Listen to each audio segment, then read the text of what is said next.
ফাৰ্লুং সংঘৰ হৈ আহোম পণ্ডিত হিচাপে তেওঁ প্ৰতিনিধিত্ব কৰিছিল। 1992 চনত অসমৰ টাই যাদুঘৰৰ দুৱাৰ মুকলি অনুষ্ঠানত টাই পণ্ডিত হিচাপে তেওঁক তেতিয়াৰ অসমৰ মুখ্যমন্ত্ৰী হৃদয় শইকীয়াই আনুষ্ঠানিক মানপত্ৰ প্ৰদান কৰিছিল। মূৰত মুগাৰ পাগুৰি, গাত ছাপকন আৰু আঁঠুলৈকে বৈ পৰা মুগাৰ চুৰিয়াৰে বিৰল ব্যক্তিত্বৰ অধিকাৰী এইজন টাই পণ্ডিতৰ চাল চলন, কথা বতৰা, আচাৰ ব্যৱহাৰ, পিন্ধন উৰণ, খাৱন খন সকলো ঠাইতে টাই সংস্কৃতিৰ প্ৰতিফলন ঘটিছিল। আচলতে তেওঁ আছিল টাই সংস্কৃতিৰ জীৱন্ত প্ৰতীক। জীৱনৰ শেষৰফালে তেওঁ ৰচনা কৰি যোৱা দাম্পতা নিয়ম আৰু টাই অসম শব্দকোষ নামৰ গ্ৰন্থকেইখন কেৱল ৰূপতত্ত্বৰে নহয়, ধ্বনিতত্ত্বৰ ফালৰ পৰা লেখত ল'বলগীয়া। তাৰ পিছৰ ষ্টেঞ্জাটো যদি চাওঁ, পিছৰ পুনৰা মোহন ফুকনে নিজকে এজন টাই পণ্ডিত হিচাপে প্ৰতিষ্ঠা কৰাৰ আগতে তেওঁ এজন আছিল বিশিষ্ট মুক্তিযোদ্ধা। জ্ঞাতি আৰু জাতি দুয়োটাই গুৰুত্বপূৰ্ণ। প্ৰথমখিনি আছিল জ্ঞাতি হৈ কৰা কাম, সেইটোৱে আছিল স্বকীয়তা। সেই স্বকীয়তা 600 বছৰীয়া পৰম্পৰা, যি স্বকীয়তা ৰক্ষাৰ যি গৰ্বিত আহোম হিচাপে হেৰাই যাব ধৰা যিমানবোৰ পৰম্পৰা আছিল, সেই পৰম্পৰাসমূহ আনি পাঠ্যপুথি ৰাখি বিভিন্ন ধৰণৰ আপুৰুগীয়া গ্ৰন্থ সংৰক্ষণৰ দায়িত্ব লৈ আগবাঢ়িছে। আৰু সেইটো আছিল আটাইতকৈ গুৰুত্বপূৰ্ণ কাম। যোৱা হ'লে হয়তো বহুত ক্ষেত্ৰত কিছুমান স্মৃতি আমাৰ কাৰণে নোহোৱা হৈ গ'ল। সেইটো আছিল জ্ঞাতি ৰক্ষাৰ কাৰণে, নিজৰ স্বকীয়তা ৰক্ষা কৰিবৰ কাৰণে আটাইতকৈ গুৰুত্বপূৰ্ণ কাম। একে সময়তে কিন্তু স্বাধীনতা যুদ্ধৰ আগ্ৰহী ব্যক্তি, এই যে দুয়োটাৰ মাজত কোনো দ্বন্দ্ব নাই, দুয়োটা পৰিচয়ে সমানভাৱে একেলগে চলাই লৈ গৈছিল। সেই পৰম্পৰাৰ আন এজন আটাইতকৈ আমাৰ স্বনামধন্য পুৰুষ হ'ল আমাৰ পদ্মনাথ গোহাঁই বৰুৱা ডাঙৰীয়া। আজি তেখেতৰ মৃত্যু দিৱস। অলপতে আমাৰ ডাক্তৰ তেখেতে কৈছে, আজি মই তেখেতকো খুব শ্ৰদ্ধাৰে কৰিছোঁ। এই যে আহোম সভাৰো মূল ব্যক্তি, অসম সাহিত্য সভাৰ জন্মদাতা, এই যে দুয়োটা কথা একেলগে যোৱা, সেইটোৱে হ'ল অসমীয়া জাতি গঠন আৰু টাই অসমৰ ঐতিহ্যৰ মূল কথা। দুয়োটা ইটোৰ পৰা পৃথক নহয়, দুয়োটা পৃথককৈ চাব নোৱাৰি, কাৰণ টাই আহোমৰ ঐতিহ্যই হ'ল জাতি গঠন প্ৰক্ৰিয়া, অসমীয়া জাতি গঠন প্ৰক্ৰিয়াৰ কেন্দ্ৰীয় কথা, কেন্দ্ৰত আছে সেইটোৱে। আৰু সেই দুয়োটাৰ মাজত যিটো সম্পৰ্ক, সেই সম্পৰ্কটো কি ধৰণে সম্পৰ্কটো ব্যক্তিগত জীৱনত আগুৱাই লৈ যাব পাৰিছিল, আমি এই শ্ৰদ্ধাৰ ব্যক্তিসকলৰ জীৱন বুজিব পালেই গম পাওঁ।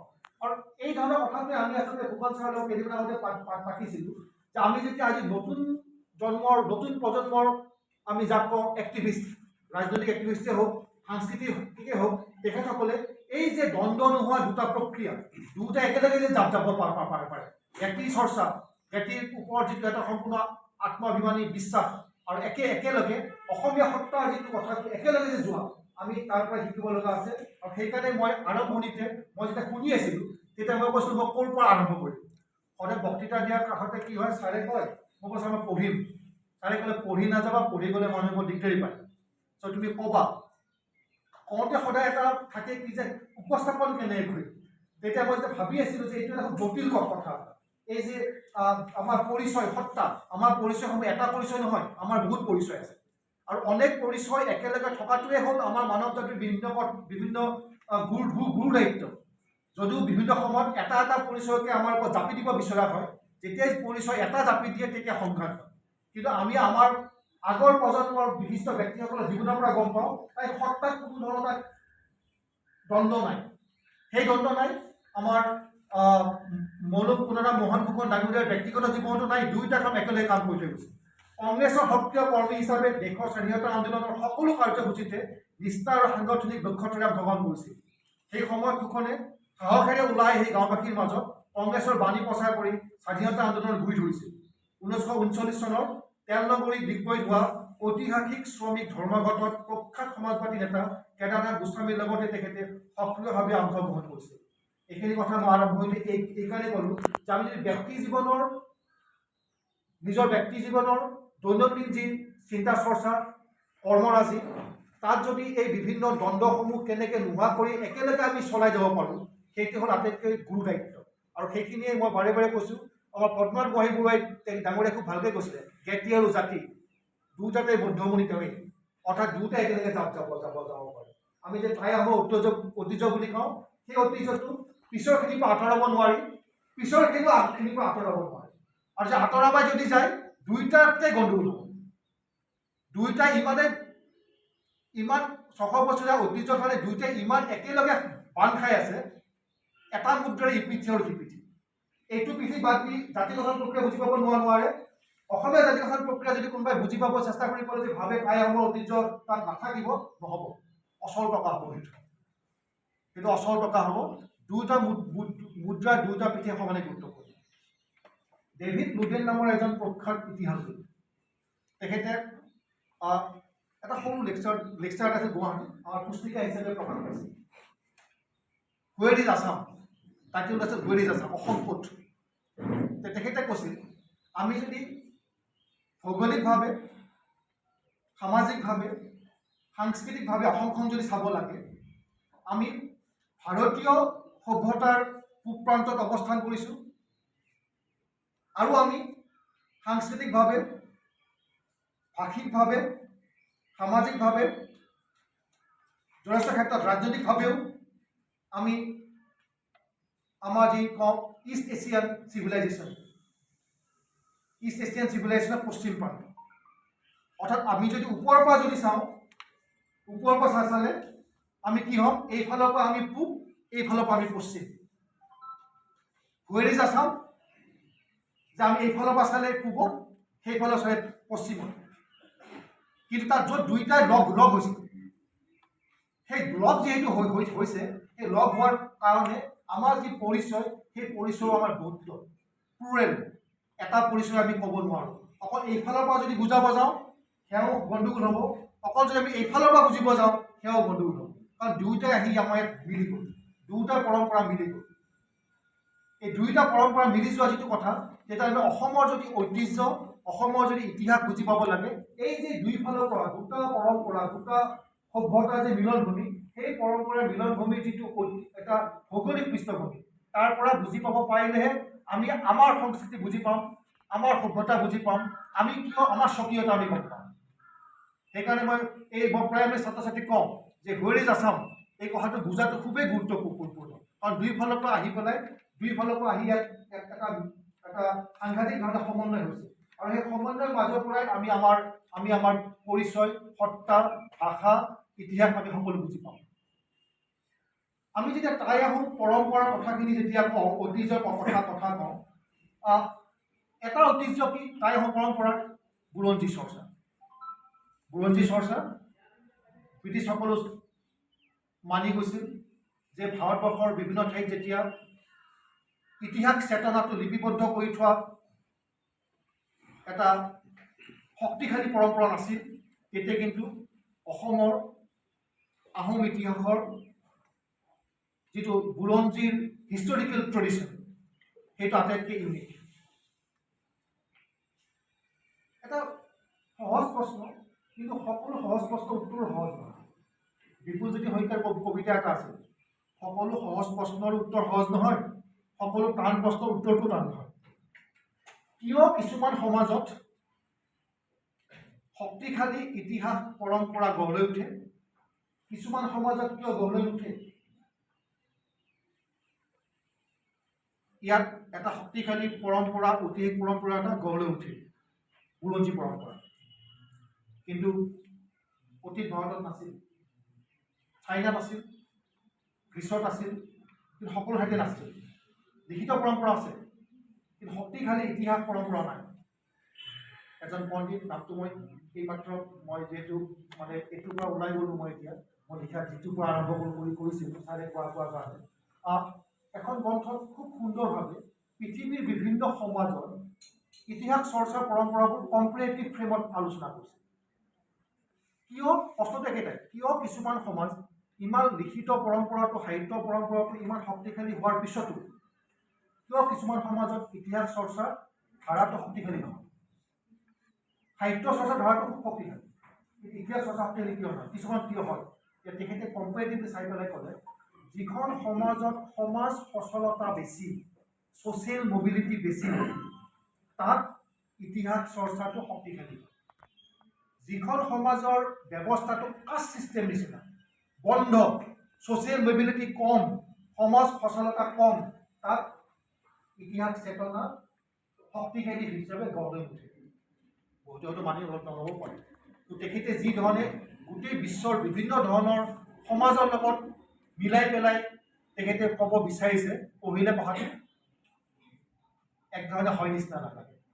তেতিয়া মই ভাবিছিলোঁ যে অসমত টাই পৰম্পৰাৰ যিটো বুৰঞ্জী চৰ্চা, তাতো সমাজ সচলতাৰ কিবা সম্পৰ্ক আছে নেকি? সেইটো আছে নিচিনা লাগে। তাতো সমাজ সচলতা আছিল, মানুহটো এটা পৰিচয় ফালে আহি আছিল, বিভিন্ন পৰিচয়ৰ পৰা মানুহ, আমি যাক কোৱা আহোমাইজেশ্যন, সেইটো আছিল। এটা পৰিচয়ৰ পৰা এটা বহল পৰিচয়লৈ মানুহ গৈয়ে আছিল, সেইটোতো যোৱা 600 বছৰত সেইটো হৈ আছিল। সেই পৰিচয়টো কেতিয়া দুৰ্বল হ'ল? যেতিয়া ব্ৰিটিছে চেঞ্চাছ ষ্টাৰ্ট কৰিলে। চেঞ্চাছ ষ্টাৰ্ট কৰোঁতে কি হ'ল? এটা পৰিচয় থাকিব, মই কোন হ'ম সেইটোৱে থাকিব। মই যদি বড়ো হওঁ মই বড়ো হ'ম, মই যদি আজি মিচিং মিচিং, মই যদি আজি মটক বুলি ক'লোঁ মটক, মই যদি আহোম বুলি ক'লে মই আহোম। কিন্তু আগতে তেনেকুৱা নাছিল। আগতে আছিল কি? 100 বছৰৰ মাজৰ ভিতৰতেই পৰিচয়বোৰ পৰিৱৰ্তন হয়।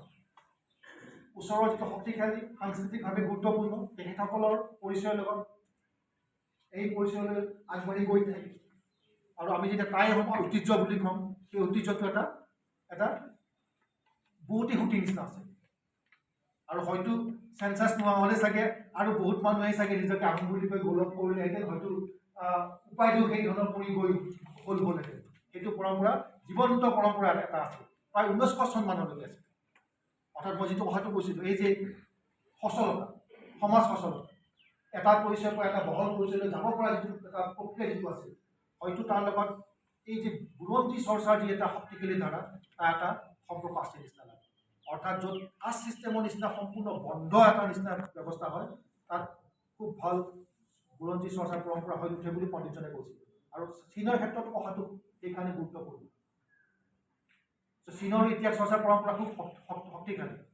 আৰু আমি বহুতে জানো, হয়তো বহুতে নাজানো, যে চাইনাত তেতিয়াই ইম্পেৰিয়েল চাইনা তেতিয়াই এনচিয়েণ্ট কালত, প্ৰাচীন কালত যেতিয়া ইম্পেৰিয়েল চাকৰি যিবোৰ আছিল, সেই চাকৰি কোনো বিশেষ পৰিয়ালৰ কাৰণে সীমাবদ্ধ নাছিল। তাত অপেন পৰীক্ষা হৈছিল। আমাৰ APSC নিচিনা, UPSC নিচিনা পৰীক্ষা হ'ব, পৰীক্ষাত যে উত্তীৰ্ণ হ'ব তেখেতসকলক সেই ছিষ্টেমৰ মানে ইম্পেৰিয়েল ব্যুৰ'ক্ৰেচিত ভৰাই লোৱা হয়। আৰু সেইকাৰণে তাত গ্ৰন্থ বেছিকৈ ল'ব লগা হৈছিল, কাৰণ পঢ়িলেহে পৰীক্ষা দিব পাৰিব।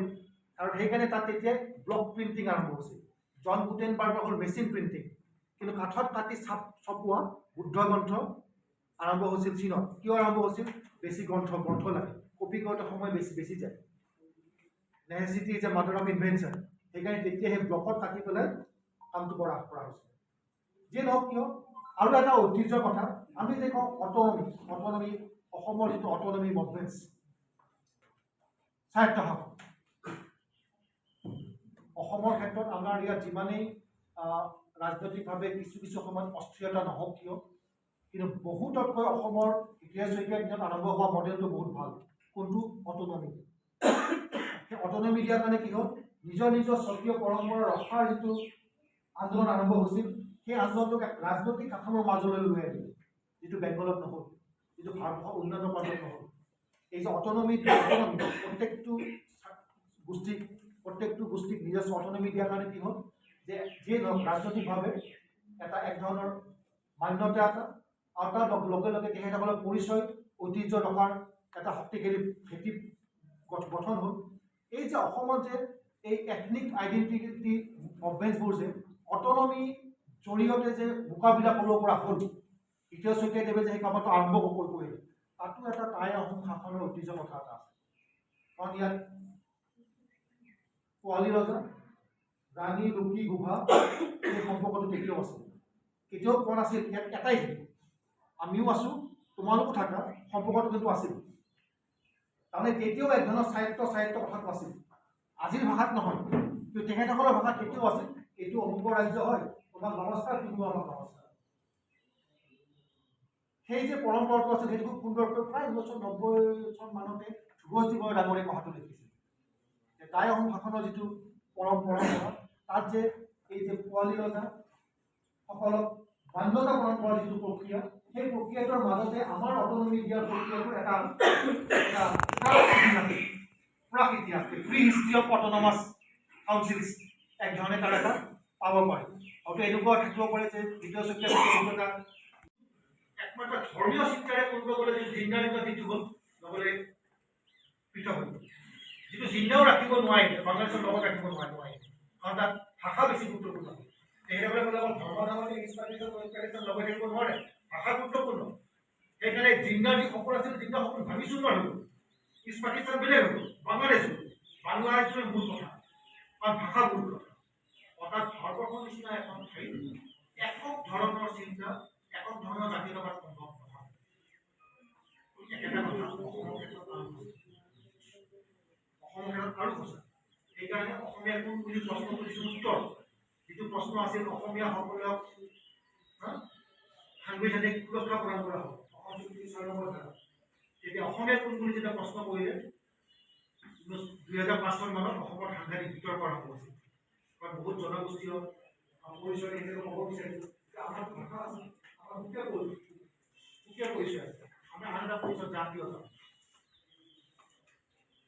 তাৰমানে যেতিয়াই এটা পৰিচয় আমি যদি ইউৰোপীয় ধাৰণাৰে যদি ক'ব যাওঁ, তেতিয়াহ'লে কিন্তু অসমৰ যিটো এটা ঐতিহাসিক সত্তা, প্ৰায় আমাৰ ঐতিহ্যৰ যিটো ৬০০ বছৰীয়া যিটো সত্তা, সেই সত্তাটোত কোনো একক ধাৰণাৰ গুৰুত্বটো কম আছে। অকল এটাই যদি কৰিব যায় তেতিয়াহ'লে গণ্ডগোল হ'ব। অসমীয়া জাতিগঠন প্ৰক্ৰিয়াৰ আৰম্ভণিৰ পৰ্যায়ত আমি সকলোকে শ্ৰদ্ধা জনাওঁ। মই ৰাতিপুৱা পাছতো মই কৈছিলোঁ যে আমাৰ আটাইতকৈ গুৰুত্বপূৰ্ণ এজন ব্যক্তি, কেইবাজনো ব্যক্তি গুৰুত্বপূৰ্ণতাৰে আগবাঢ়ি গৈছিল। আৰু সেইকাৰণে অম্বিকাগিৰি ৰায়চৌধুৰীয়ে কৈছিল যে মহাসংঘৰ কথা, আৰু লগে লগে অসমখন যে শক্তিশালী এখন ৰাজ্য হ'ব লাগিব সেই কথাটো কৈছিল। কৈ পেলাই তেওঁ এটা কথা কৈছিল, অসমত কিন্তু হোমোজেনিটি লাগে, অসমত হোমোজেনিটি মানে ভাৰতবৰ্ষত আমি সকলোৱে নিজৰ সত্তা ৰাখি অসমত কিন্তু হোমোজেনিটি, সকলো অসমীয়া হৈ যাওঁ। সেই কথাটো অলপ দুৰ্বল চিন্তাৰ এটা আছিল। হোমোজেনিটি মানে বাকীখিনি মানি নলওঁ, সেইকাৰণে আমি আজিকালি আন্দোলনবোৰত খিলঞ্জীয়া বুলিহে কওঁ, খিলঞ্জীয়া ৰক্ষা। কাৰণ খিলঞ্জীয়া বুলি ক'লে কাৰো কোনো ডিফাৰেঞ্চ নাথাকে। কিন্তু এটা যদি পৰিচয় দিবলৈ যায় তেতিয়াহ'লে তাত কিন্তু অকণমান দেখা দেখি কিছুমান পৰিচয় সকলোৱে কয় মোৰ কাৰণে এইটো পৰিচয় গুৰুত্বপূৰ্ণ। অৰ্থাৎ এই যে বহু পৰিচয় যিটো কথা, সেই বহু পৰিচয় একেলগে নিব পৰাটোৱেই হ'ল আমাৰ আটাইতকৈ এতিয়াৰ সময়ৰ আটাইতকৈ সংকটকালৰ কথা। যে আমি অকল এটা পৰিচয়তে যদি জাহাজ যদি যাব নালাগে, তেতিয়াহ'লে বাকী পৰিচয়ৰ প্ৰতি সংকট আহিব। সকলো পৰিচয় গুৰুত্বপূৰ্ণ, সকলো পৰিচয় থাকক, আৰু সেইধৰণে থাকিব পাৰিলে আমাৰ যিটো সুখ শান্তি আৰু ছ'চিয়েল পিচ, সামাজিক শান্তি, এইখিনি কথা কওঁতে মই এটা যদি হ'বলৈ আহে কথাটো ঠিক নহয়, এটা পৰিচয়ত যোৱা কথাটো ঠিক নহয়। আৰু অসমতো কিন্তু কোনো অজগৰ হ'ব চেষ্টা কৰিব নালাগে, সকলোৱে থাকক, প্ৰত্যেকটো পৰিচয় থাকক। আৰু এই যে অসমৰ কথাটো যে এখন সুকীয়া, অসমীয়া জাতীয়তাবাদ আৰম্ভণিটো সুকীয়া, সেই সুকীয়া কথাটো তাক এটা অভিব্যক্তিলৈ ৰূপান্তৰ কৰা ব্যক্তিত্ব আছিল লাচিত বৰফুকন, আৰু ঘটনাটো আছিল শৰাইঘাটৰ যুদ্ধ। কাৰণ কিয়? কাৰণ এই যে এটা কেন্দ্ৰীয় আৰু পেৰিফেৰী, সেই যিটো দ্বন্দ্ব, সেই দ্বন্দ্বটো কোনে ভালকৈ উপস্থাপন কৰিব পাৰিছিল? লাচিতৰ স্মৃতি, শৰাইঘাটৰ স্মৃতি। আৰু সেইকাৰণে ঊনবিংশ শতাব্দীৰ আৰম্ভণিতে লাচিত বৰফুকনক যিমান মানুহে জানিছিল, বিংশ শতাব্দীৰ আৰম্ভণি পৰ্যায়ত বেছিভাগ মানুহে গম পালে। কিয়? বিভিন্ন ধৰণৰ নাটক ৰচনা কৰা হৈছিল, নাটকবোৰ মঞ্চস্থ কৰা হৈছিল। নাটকবোৰ কিয় গুৰুত্বপূৰ্ণ? কাৰণ লিটাৰেচি ৰেট কম, মানুহে পঢ়িব নোৱাৰে। আগতে নিউজ পেপাৰ পঢ়ে, মই চাগে ক'ব হয়নে? আগতে নিউজ পেপাৰখন পঢ়ে, বহুত মানুহে শুনে। কিন্তু অকল চলিটৰী ৰিডিং নাছিল। আমি যেনেকৈ পেপাৰখন ৰাতিপুৱা কোনে পঢ়িব হাহাকাৰ লাগে, আগত তেনেকুৱা নাছিল। আগতে এজনে পঢ়ে, বাকীখিনি শুনে। ইট ৱাজ চাম কাইণ্ড অফ পাব্লিক ৰিডিং। সেই পাব্লিক ৰিডিং যেতিয়া আমাৰ বাঢ়িলে, সাক্ষৰতাৰ হাৰ বাঢ়িলে, ইট বিকেম এ চলিটৰী ৰিডিং। আগতে পঢ়ে, 10জন মানুহে শুনে, সকলোতে পঢ়িব নাজানে, শুনে, কিন্তু শুনা কথাটো গুৰুত্ব আছে। সেইকাৰণে নাটকৰ গুৰুত্ব আছে। পাৰ্থ চেটাৰ্জী বুলি খুব ডাঙৰ পণ্ডিত এজন আছে, তেখেতে কথাটো কৈছে নাটকৰ গুৰুত্ব সাংঘাতিক। সেই নাটকবোৰৰ মাজেদি লাচিত বৰফুকন হৈ পৰিছিল জীৱন্ত এজন বীৰ। আৰু অসমত কথাটো কি হৈছিল যে অসমত কোনো ধৰণৰ জাতীয়তাবাদ নিৰ্মাণৰ কাৰণে ইতিহাস লাগিবই, আৰু ঐতিহাসিক বীৰ ঘটনাসমূহ লাগিবই। কাৰণ সেইখিনি প্ৰচাৰ কৰিহে জাতীয়তাবাদ মানুহৰ মাজত লৈ যোৱা হয়। ভাৰতবৰ্ষৰ উন্নয়ন কৰাটোত কোনবোৰ ব্যক্তি গুৰুত্বপূৰ্ণ আছিল? মহাত্মা গান্ধী। শিৱাজী আহি শিৱাজী দিৱস আহি পেলাই ক'লৈকে আহিছিল? বেংগলৰলৈকে আহিছিল শিৱাজী দিৱস। অসমত কিন্তু তেতিয়া প্ৰায় চবেই কৈছিল অসমত দিৱস পাতিব অকল অসমৰ ইতিহাসৰ মানুহ। সেইকাৰণে লাচিত দিৱস, জয়মতী দিৱস, আমাৰ চিলাৰায় দিৱস, কোনো কিন্তু হেৰি দিৱস নাই, ইয়াত কোনো ধৰণৰ শিৱাজী দিৱস নাই। আৰু শিৱাজী দিৱস নাই কাৰণে কি শিৱাজী একজনৰ হিন্দু বীৰ হিচাপে পৰিগণিত কৰা যি এটা ইতিহাস আৰম্ভ হৈ গৈছিল, লাচিত বৰফুকনৰ ক্ষেত্ৰত সেইটো হোৱা নাছিল। লাচিত বৰফুকনৰ বিষয়ে যি ধৰণৰ নাটক হৈছিল, সেই নাটক ৰচনাৰ মই দুটামান পংক্তি আপোনাৰ আগত মাতিম।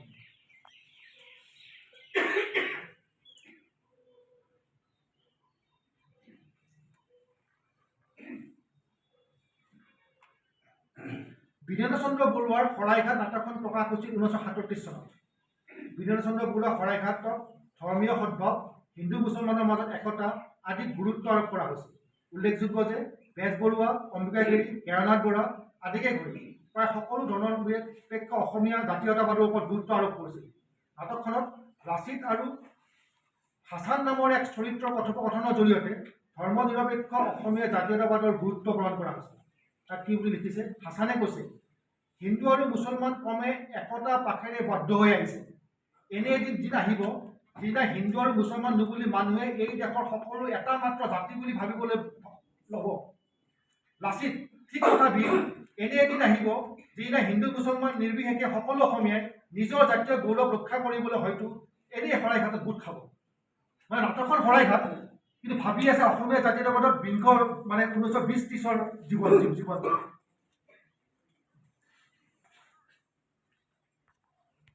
জাহ্নবী উইথ জানাই, শতদ্ৰু সুন্দৰী, শতদ্ৰুখন সেই শতদ্ৰু আমাৰ যিখন সুন্দৰী শতদ্ৰু নগৰী, দিশাৱতী উইথ দিহান, দিহানখন দিশাৱতী। তাৰ মূল উদ্দেশ্য আছিল কি যে এই যে আৰ্য পৰম্পৰাৰ লগত নিজৰ পৰিচয়টো আগবঢ়াই দিয়ে আৰু সেই বুলি ভাবিয়ে নিজকে অকণমান নিজকে ওপৰত বুলি ভবাৰ এটা প্ৰৱণতা আৰম্ভ হৈছে। কিন্তু সেই প্ৰৱণতাটোৱে অকণমান সমস্যাৰ সৃষ্টি, অকণমান নহয় ডাঙৰ সমস্যাৰ সৃষ্টি কৰিছে। কাৰণ সেইটো প্ৰৱণতা সকলোৱে ভাল পোৱা নাছিল। কাৰণ সেই প্ৰৱণতাৰে কোনোবাই নিজকে উচ্চ বুলি সামাজিকভাৱে প্ৰতিষ্ঠা লাভ কৰাৰ এটা চিন্তাও পিছফালে লুকাই আছে। আৰু তেতিয়া আৰম্ভ হৈছিল কি আমি গম পাওঁ যে আমাৰ বিষ্ণুপ্ৰসাদ ৰাভাই কোৱা আৰম্ভ কৰিছিল ব্ৰহ্মন্ত নদী আচৰণ, আমাৰ ধ্যান দি এই গোটেইবিলাক যে আমাৰ পুৰণা নামৰ পৰাই যে হৈছে, এইবিলাক আৰ্য তত্ত্বৰ লগত কোনো সম্পৰ্ক নাই, এইটো সম্পূৰ্ণ থলুৱা নাম। তেতিয়া বহুতে ভাবে বিষ্ণুৰাভাই সেইবোৰ কিয় লিখিছে? বিষ্ণুৰাভাই সেইবোৰ লিখাৰ গুৰুত্ব আছিল কাৰণ এইফালে এইবোৰ লিখা আৰম্ভ হৈছিল। তাৰ এটা ৰিয়েকশ্যন সেইটো আছিল। আৰু তেতিয়া আমি আৰু দুজনমান ব্যক্তিৰ কথা কওঁ। কৃপনাথ ফুকন, পণ্ডিত কৃপনাথ ফুকন, তেওঁ পাৰ্ভেশ্বৰ সেইফালে গৈছিল, ম্যানমাৰ গৈছিল কৃপনাথ ফুকন। তাৰপিছত আমি সকলোৱে জানো, যদি কোনোবাই নতুন ল'ৰা ছোৱালী যদি জনা নাই পঢ়ি ল'ব লাগে, কোনোবাই যদি অসমীয়া নাজানে ইংৰাজীটো আৰম্ভ হৈ ইংৰাজীটো ট্ৰান্সলেশ্যন হৈছে পাটকাইৰ সিপাৰে 9 বছৰ, পূৰ্ণানন্দ বুঢ়াগোহাঁই,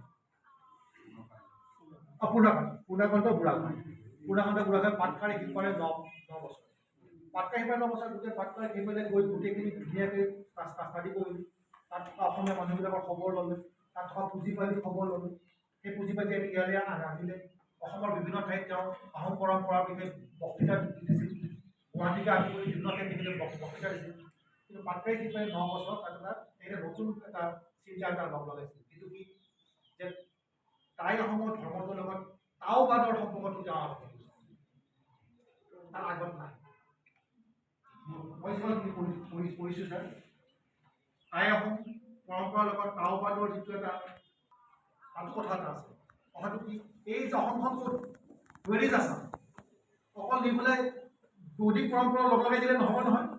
এইফালে যদি বৌদ্ধিকত লগ লাগে, এইফালে চাইনাৰ লগতো লগ লাগিব।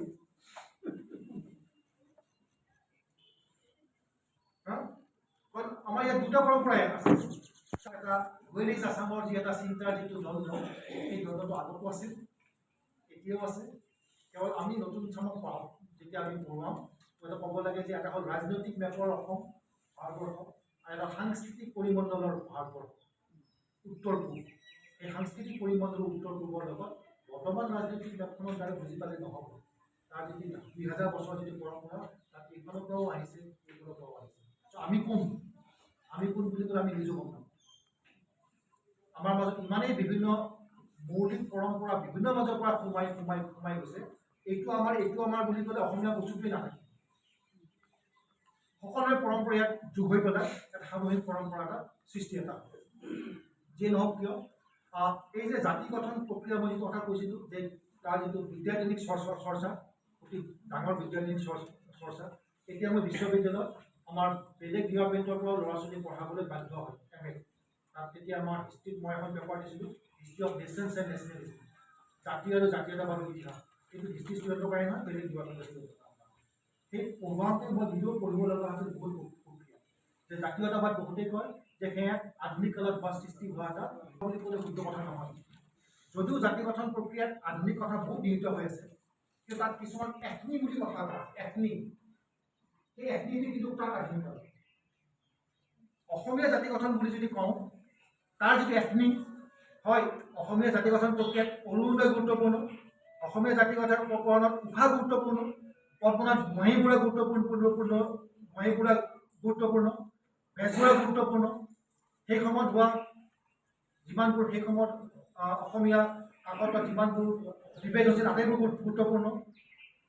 কিন্তু অসমীয়া জাতি গঠন প্ৰক্ৰিয়া যিটো এথনিক প্ৰাক আধুনিক প্ৰাক কালৰ যিটো এথনিক বুলি কোৱা মূল উশাহটো